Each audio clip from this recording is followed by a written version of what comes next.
Hi guys! In the second module, we'll be working on the kitchen image. Here you can see we have the interior model and assets provided by Modelad and Evermotion. Let me show you how the interior looks inside. We have the kitchen furniture already modeled and prepared along with some more assets from Evermotion like kitchen tap or appliances.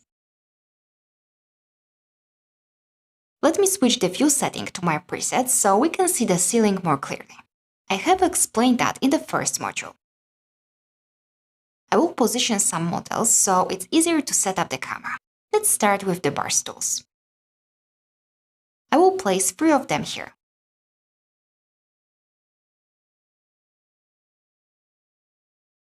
Use the instance option. I will rotate this one a bit to add a little realism.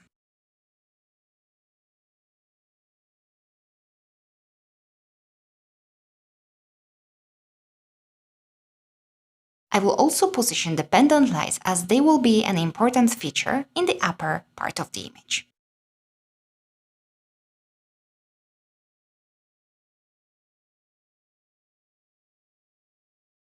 I will also create 3 of them.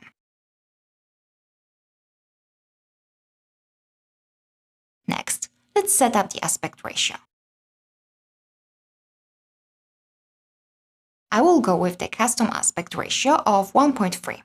Also, let's change the resolution to 2.5K pixels for test renders.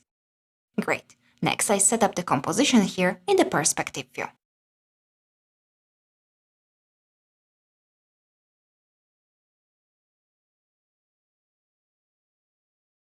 And then we can just click here to create the corner camera from an active view. Here it is. We are already in the camera view.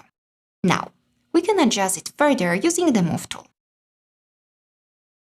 I want to include a bit of wall on the left as well as on the right side to frame the image. Framing is a great composition technique that allows you to draw the viewer's attention towards the center of the image.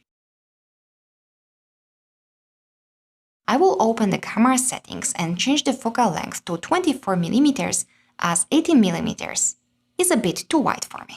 Using too wide camera angles can result in a lot of distortions. Also, it can give you a less natural looking image as our eyes are not used to seeing such wide images. Also, let's check the automatic vertical tilt option to have the vertical line straight even if the target is on a different level than the camera.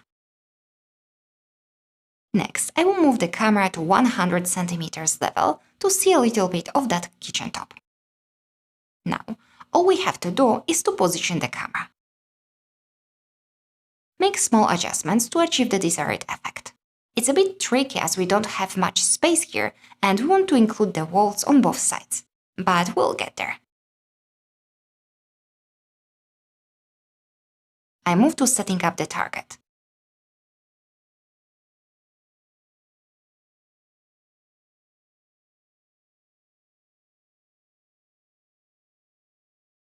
I will move it a bit up. I like to see this element in the right top corner.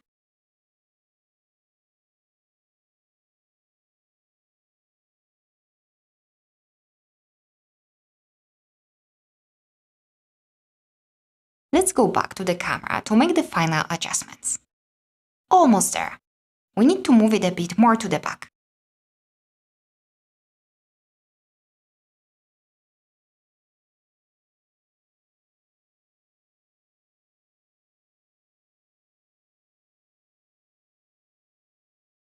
And I think that works pretty well. Oftentimes, I don't use any composition rules at all.